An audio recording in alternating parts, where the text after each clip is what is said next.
मी माझ्या मामाकडे शहरात शिकायला होतो. मामाकडून काही होत नव्हते. मामाच्या लग्नाला 5 वर्षे झाली, पण अजूनही मामींना मूल बाळ नव्हते. म्हणून मामी खूप दुःखी असायची. एके दिवशी गावाला अचानक नानीची तब्येत बिघडली. म्हणून मी मामीसोबत गावाला गेलो आणि फार्म हाऊसच्या घरात मामी म्हणाली, तू दिसायला लहान आहे, पण आतून तू खूप मोठा आहेस. माझं नाव विजय आहे. आमच्या घरात माझे बाबा, आई, मी आणि माझा लहान भाऊ असे 4 जण आहोत. माझं वय 19 वर्ष आहे. आई बाबा शेती काम करतात, त्यामुळे ते दोघे शेतीच्या कामात व्यस्त असतात. माझा भाऊ त्यांच्याकडे राहून शिक्षण घेतो आणि यूट्यूबवर व्हिडिओ अपलोड करून पैसा कमवतो आणि शेती कामातही त्यांना मदत करतो. मी शिक्षणासाठी माझ्या मामाकडे शहरात राहतो. माझे मामा पुण्यामध्ये मोठे बिझनेसमॅन आहे, म्हणून पुढचं शिक्षण मी तिथेच राहून घेतो. तिथे मामा आणि मामी दोघेच असतात. ही कथा आहे माझी आणि माझ्या मामीची. जेव्हा मी माझ्या मामीला तिच्या वडिलांच्या गावात सुंदर वेळचा अनुभव दिला. मित्रांनो, माझ्या मामीचे नाव रेश्मा आहे. त्याची उंची साधारणपणे लगभग 5 फूट 5 इंच आहे आणि शरीराने भरदार आहे. माझी मामी बहुतेक वेळा साडी घालते, पण रात्री झोपताना नाईटी घालते. एके दिवशी मामीच्या सासूचा म्हणजेच माझ्या नानीचा फोन आला. नानीने सांगितलं की नानांची तब्येत ठीक नाही आहे आणि मामीला गावाला यावं लागेल. मी मामीला फोन दिला आणि त्यांनी नानीशी बोलून घेतलं. मामीने नानीला सांगितलं, मी आणि माझा भाचा उद्या सकाळी गावाला येतो. रात्री मामीने मामाशी बोलायला सुरुवात केली. ऐकलात का? सासूबाईचा फोन आला होता. माझ्या सासऱ्याची तब्येत बरी नाही आहे. आपल्याला गावाला जावं लागेल. मामा म्हणाले, अगं रेश्मा, मला खूप काम आहे. असं पण काम खूप लॉसमध्ये चालू आहे. मी येऊ शकत नाही. तू असं कर, तू विजयला सोबत घेऊन निघून जा. असं म्हणून मामांनी मला बोलावलं आणि मी त्यांच्याजवळ गेलो. मामा म्हणाले, बेटा, तुझ्या नानीची तब्येत ठीक नाही आहे. तू आणि तुझी मामी दोघंही तिकडे जाऊन या. ते बरे झाल्यावर परत या. आमच्या घरी 2 4 व्हीलर होत्या, एक स्विफ्ट आणि एक स्कॉर्पिओ. दुसऱ्या दिवशी सकाळी मी आणि मामी स्विफ्ट घेऊन नानाच्या गावाला निघालो. मामीने काळ्या रंगाची साडी नेसली होती. त्यात ती खूपच सुंदर दिसत होती. सुमारे 10 तासांचा प्रवास होता. 2 तासानंतर मामीने गाडी थांबवायला सांगितली. मामी म्हणाली, विजय बेटा, जरा गाडी थांबव. मी म्हणालो, का गं मामी, काही काम आहे का? मामी म्हणाली, हो बेटा, मला जरा जोराने बाथरूम झाली आहे. मी गाडी एका झाडाजवळ थांबवली. तिला एकटं जाऊ द्यायचं नव्हतं, म्हणून मी म्हणालो, मामी, मला पण जायचं आहे. मामी म्हणाली, ठीक आहे, तू पण उतर आणि मोकळं होऊन ये. मी झाडाजवळ उभा राहिलो आणि मामी थोडं पुढे आडोशात गेली. मी तिथून सगळं पाहू शकत होतो. मामी जरा व्यवस्थित बसण्यासाठी तयार झाली. मला तिचे अस्तित्व दिसत होते. ते पाहून माझी भावना दाटून आली. मग मामीने मागे वळून पाहिले तेव्हा मी तिच्याकडे दुर्लक्ष केलं, पण माझी भावना दाटून आली होती. कदाचित माझ्या मामीलाही माझी भावना दिसली असेल, कारण माझी भावना खूपच मोठी होती. मामी गाडीजवळ आली आणि म्हणाली, बेटा, तू किती वेळपर्यंत होईल? मी म्हणालो, झालं माझं, आलो आत्ताच. मी लगेच आवरून आम्ही पुढे निघालो. साधारण 4 तासांनी आम्ही गावाजवळ पोहोचलो आणि मामी नानांसाठी काहीतरी खायला घेऊन जायला बघू लागली. मग मामीला सफरचंद दिसले. मामीने आपल्या पटवामधून पैसे काढून दुकानवाल्याला पैसे दिले. काही वेळाने आम्ही नानाच्या घरी आलो. नानी आमच्या वाटेकडे पाहत होती. नानाजीचं घर खूप मोठं होतं, पण त्यात फक्त ते दोघेच राहत होते. मामीने नानांची तब्येतविषयी डॉक्टरांशी बोलून त्यांच्या सल्ल्यानुसार काही औषध मागवली. रात्री आम्ही सगळ्यांनी मिळून जेवण केलं. जेवण झाल्यावर मी माझ्या खोलीत जाऊन झोपलो.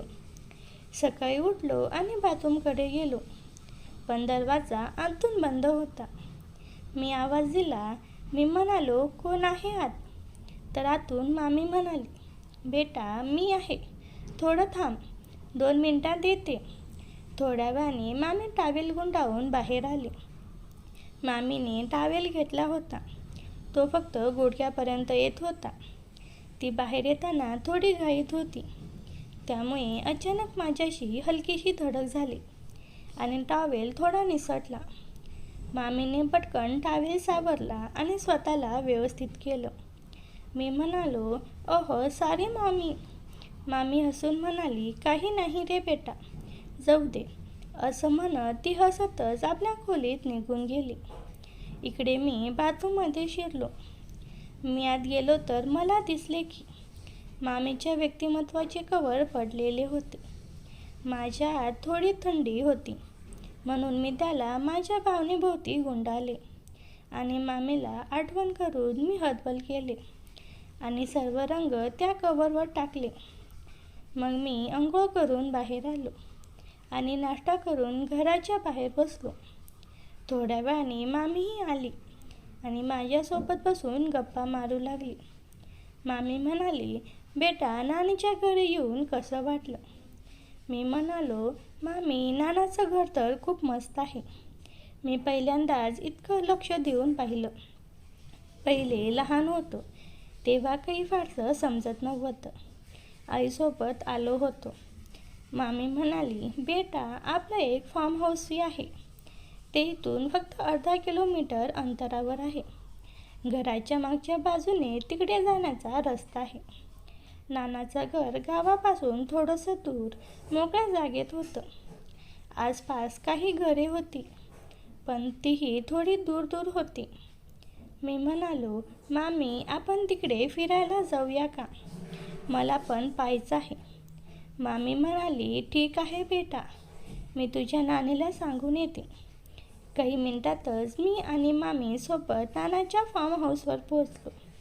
मामीने गुलाबी रंगाची साडी नेसली होती. मी म्हणालो, फार्मवर कुणी नाही का? कुणीच दिसत नाही. मामी म्हणाली, हो बेटा, आता उन्हाळा असल्यामुळे फार्म बंद आहे. सध्या कुठलीही पिकं नाहीत, त्यामुळे मजूरही नाहीत. आम्ही दोघं फार्म हाऊसच्या आत गेलो. तिथे एक छोटं घर होतं, खूप छान दिसत होतं. मग आम्ही घराच्या छतावर गेलो. तिथून मी पाहिलं तर जवळच एक छोटंसं तळ होतं. त्याचं पाणी अगदी स्वच्छ होतं. मी ते मामीलाही दाखवलं. मी म्हणालो, मामी ते तर किती मस्त आहे ना. माझं तर अंघोळ करण्याचं मन होतंय. आपण तिकडे जाऊया का? मामी म्हणाली, बेटा मन तर माझंही होतंय. माझी मामी थोडीशी चिंताग्रस्त वाटली आणि म्हणाली, पण आपण कपडे आणले नाहीत. मी म्हणालो, अगं मामी खाली रूममध्ये कदाचित काही टावेल्स असतील, मी आणतो. मामी थोडी संकोचली आणि म्हणाली, पण फक्त टावेलमध्ये. मी हसत म्हणालो, अगं मामी आपण दोघेच आहोत इथे, दुसरं कोणी नाही. लाजण्यासारखं काही नाही आणि मी तुला आधीही टॉवेलमध्ये पाहिलं आहे. मामीने थोडा विचार केला आणि म्हणाली, ठीक आहे जाऊया. मग आम्ही दोघं तलावाच्या काठाशी पोहोचलो. मी टॉवेल लपेटून तलावात उतरलो आणि पाण्यात जाऊन आनंद घेत होतो. मग मी मामीकडे बघत राहिलो. मामी तू पण ये ना, खूप मजा येते. मामी थोडा वेळ विचार करत होती. नंतर ती पण तलावाकडे आली. मामी पाण्यात उतरली आणि काही क्षण शांतपणे उभी राहिली.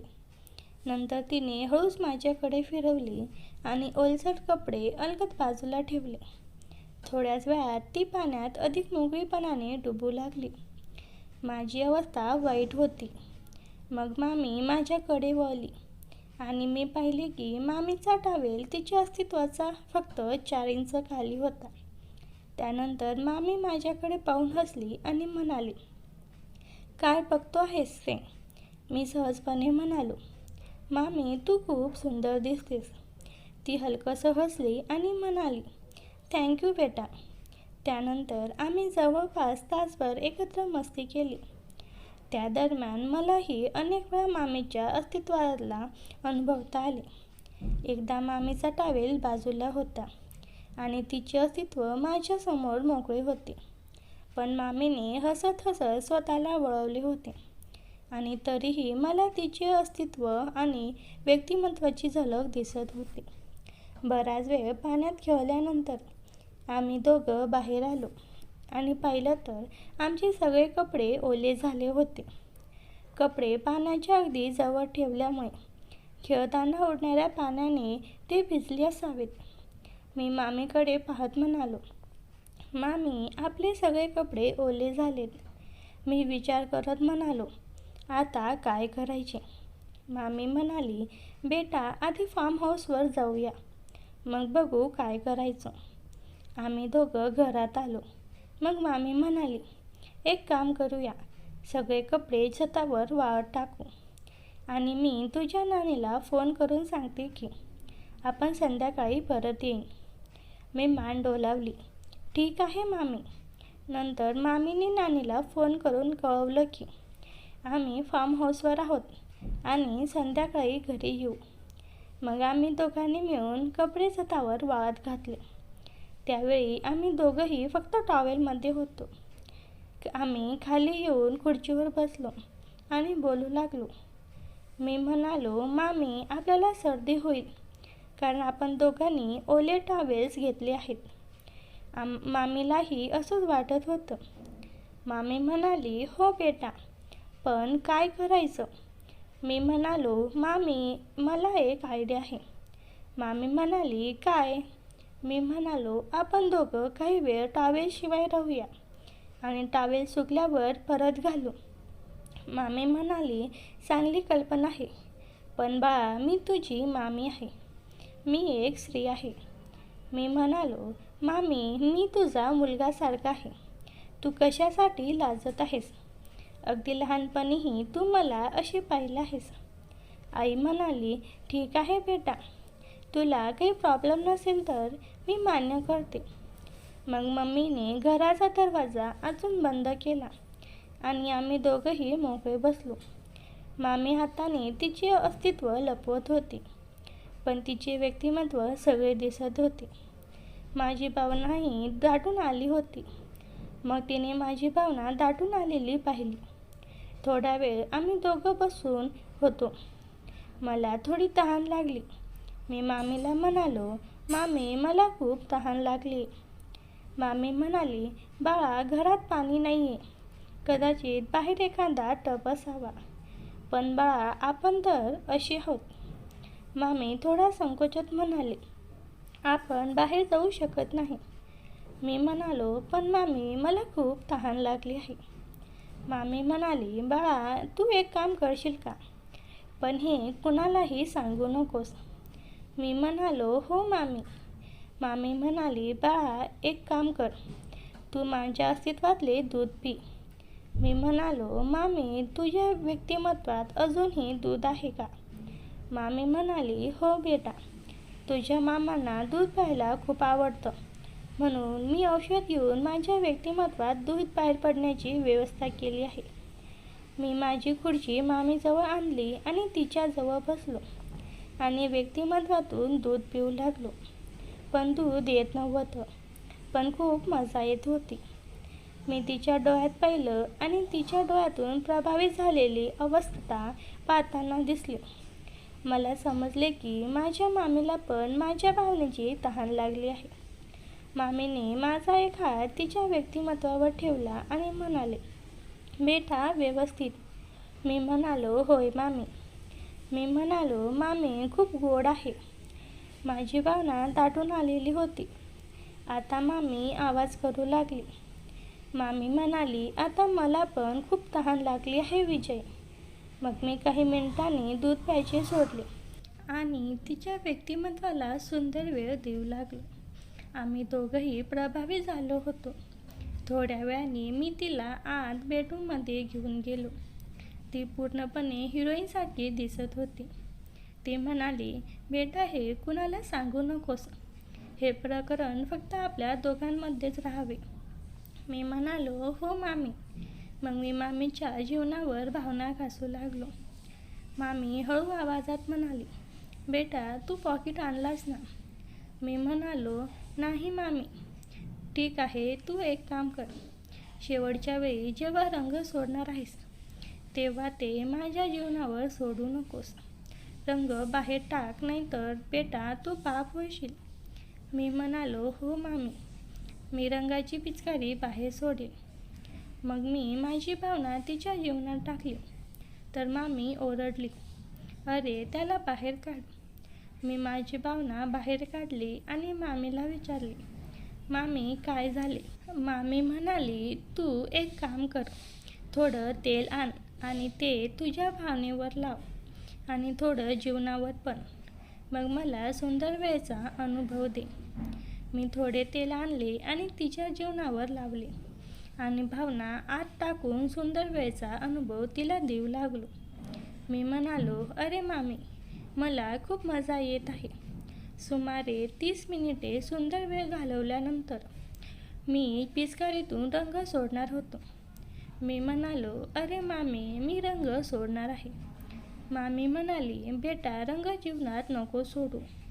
मी सुंदर वेळचा अनुभव घेत असताना चुकून सर्व रंग बाहेर आला. मी म्हणालो, अरे मामी, मला माफ कर, चुकून झालं. मामी म्हणाली, बेटा तू काय केलंस? माझी भावना अजूनही तिच्या जीवनातच होती. मामी म्हणाली, बेटा एक काम कर. संध्याकाळी कोणत्याही मेडिकल स्टोअरमधून औषध आणि काही पॉकेट घेऊन ये. मी म्हणालो, हो मामी, चांगली कल्पना आहे. त्यानंतर आम्ही दोघांनी फार्म हाऊसमध्ये 3 वेळा सुंदर वेळचा अनुभव घेतला. मग आम्ही घरी आलो. संध्याकाळी मी मेडिकलवरून काही गोळ्या आणि पॉकेट आणले आणि मामीला दिले. रात्री मामीने नानीला सांगितले, मी विजयसोबत खोली झोपते. त्यांना यावर काही अपेक्षा नव्हता. अशा प्रकारे आम्ही काही दिवस नानाच्या घरी राहिलो. रोज दुपारी आणि रात्री उशिरापर्यंत आम्ही आनंदाने वेळ घालवत होतो. एके दिवशी आम्ही सकाळी लवकर उठलो. गावातून परतण्याची तयारी सुरू केली. मामींनी नानाजी आणि नानींना निरोप दिला. नानाजींची तब्येत आता बरीच सुधारली होती, त्यामुळे त्यांच्या चेहऱ्यावर समाधान दिसत होतं. नानी म्हणाली, रेश्मा, विजय बेटा लवकर परत या हं. मामीने हसत होकार दिला आणि मी गाडीची चावी हातात घेतली. मामीने आज गुलाबी रंगाची साडी नेसली होती आणि तिच्या चेहऱ्यावर एक वेगळी चमक होती. कदाचित गावातील त्या खास क्षणामुळे ती थोडी मोकळी आणि आनंदित वाटत होती. आम्ही गाडीत बसलो आणि परतीच्या प्रवासाला निघालो. पहिले 2 तास शांततेत गेले. मी गाडी चालवत होतो आणि मामी बाजूच्या सीटवर बसून खिडकीतून बाहेर पाहत होती आणि बाहेरचा नजारा पाहत होती. मग अचानक मामी म्हणाले, दीपक, तुला गावात कसं वाटलं? मी म्हणालो, मामी खूप मजा आली. फार्म हाऊस, स्थळ आणि आपली मस्ती कधी विसरणार नाही. मामी हसली आणि म्हणाली, हो, पण आता घरी गेल्यावर सगळं नीट हाताळायचं हं. तुझ्या मामांना काही कळायला नको. मी म्हणालो, काळजी करू नको मामी, मी काही सांगणार नाही. प्रवासात मला तहान लागली. मी म्हणालो, मामी पाणी आहे का? मामीने बॅग उघडली आणि पाण्याची बाटली काढली, पण ती पाहून हसत म्हणाली, विजय, आता तुला पाणीच हवंय ना? फार्म हाऊससारखं नाहीये ना इथे. मी लाजलो आणि फक्त पाणी घेऊन पाहिलो. मामी मला चिडवत होती, पण तिच्या डोळ्यात एक खड्ड्यात चमक होती. 5-6 तासांनी आम्ही घरी पोहोचलो. मामा कामावरून घरी अजून परत आले नव्हते. मी गाडी पार्क केली आणि सामान आत आणलं. मामीने स्वयंपाकघरात जाऊन चहा बनवायला सुरुवात केली. रात्री मामा घरी आले तेव्हा ते थकलेले दिसत होते. त्यांनी मामीला आणि मला विचारलं, गावात कसं होतं? मामी म्हणाली, सासरे बुवा आता बरे आहेत. आम्ही त्यांची भरपूर काळजी घेतली. मी म्हणालो, हो मामा, फार्म हाऊस पण पाहिलं. खूप छान आहे तिथे. हे ऐकताच मामी माझ्याकडे मोठ्या डोळ्यांनी पाहिली. मी शांत झालो. मामा म्हणाले, ठीक आहे. रात्री जेवण झाल्यावर मी माझ्या रूममध्ये गेलो. पण मनात गावातील त्या क्षणाची आठवण येत होती. मामीही थोड्या वेळाने माझ्या रूममध्ये आली. तिने नाईटी घातली होती आणि हातात एक ग्लास दूध घेऊन आली होती. मामी म्हणाली, विजय, हे घे दूध. प्रवासाने थकला असतील. मी म्हणालो, मामी, तू का आणलं? मी स्वतः घ्यायला आलो असतो. मामी हसत म्हणाली, काही नाही, मला तुझी काळजी वाटली. ती माझ्या शेजारी बसली आणि म्हणाली, उद्या मामांसोबत जा, तुला कॉलेजला सोडून देतील. पण नीट लक्ष ठेव हं. ते गोष्टी कुणाला सांगू नको. मी दूध प्यायलो आणि मामीला म्हणालो, मामी, तू पण झोप आता. उद्या सकाळी लवकर उठायचे. मामी माझ्या कपाळावर हात फिरून गेली. तिच्या स्पर्शाने मला पुन्हा फार्म हाऊसची आठवण झाली. पण मी भावनांवर नियंत्रण ठेवलं. मग सकाळी मी आणि मामा शहरात निघालो. मामांनी मला माझ्या कॉलेजमध्ये सोडून कामाला निघून गेले. पण माझं कुठेच मन लागत नव्हतं. सारखं मामींबद्दल विचार करत होतो. कसाबसा दिवस काढून शॉप मोठी होती आणि तिथे एक नवीन क्लायंटसोबत डील फायनल करायची होती. मामांनी मला सगळं समजावून सांगितलं. काय माल आहे, किंमत कशी ठरवायची आणि डिलिव्हरी कशी करायची. मी लक्षपूर्वक ऐकत होतो. काम संपेपर्यंत दुपार झाली. मामा म्हणाले, विजय, तू चांगलं काम केलंस. घरी चल आता. घरी परतलो तेव्हा मामी स्वयंपाक करत होती. तिने आमच्यासाठी गरमागरम जेवण बनवलं होतं. पनीरची भाजी, भात आणि चपाती. जेवताना मामा म्हणाले, रेश्मा, विजयला आता आपल्या बिझनेसबद्दल शिकायला हवं. मी एकटा किती दिवस करणार. मामी म्हणाली, हो ठीक आहे, पण त्याचा अभ्यासही चालू ठेवू द्या. मी म्हणालो, हो मामी, मी दोन्ही सांभाळेन. रात्री मामा लवकर झोपले कारण ते थकले होते. मी आणि मामी हॉलमध्ये बसून TV पाहत होतो. मामीने मला हळूच विचारलं, विजय, तुला गावातली मजा आठवते का? मी म्हणालो, हो मामी, खूपच. मामी हसत म्हणाली, पण आता घरी असं काही नाही हं. मामा आहेत ना. मी म्हणालो, हो मामी, समजलं. पण माझ्या मनात एक खड्या कल्पना आली.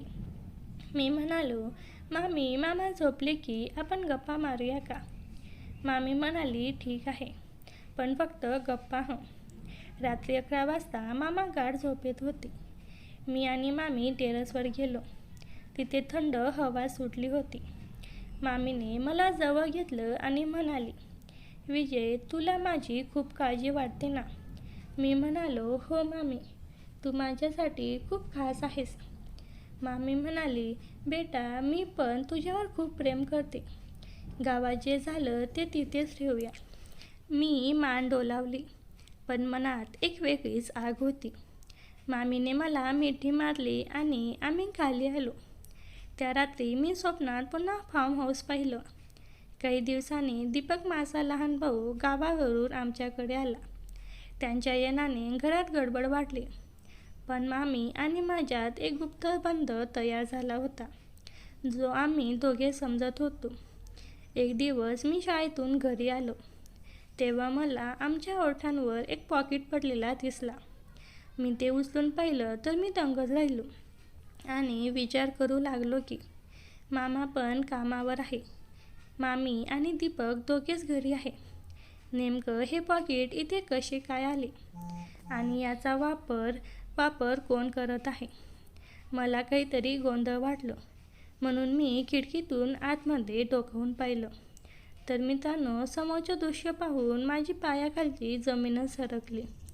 त्या दिवशी नेमकं काय घडलं हे जाणून घ्यायचं असेल तर पुढचा भाग नक्की बघा आणि चॅनलला सबस्क्राईब करा.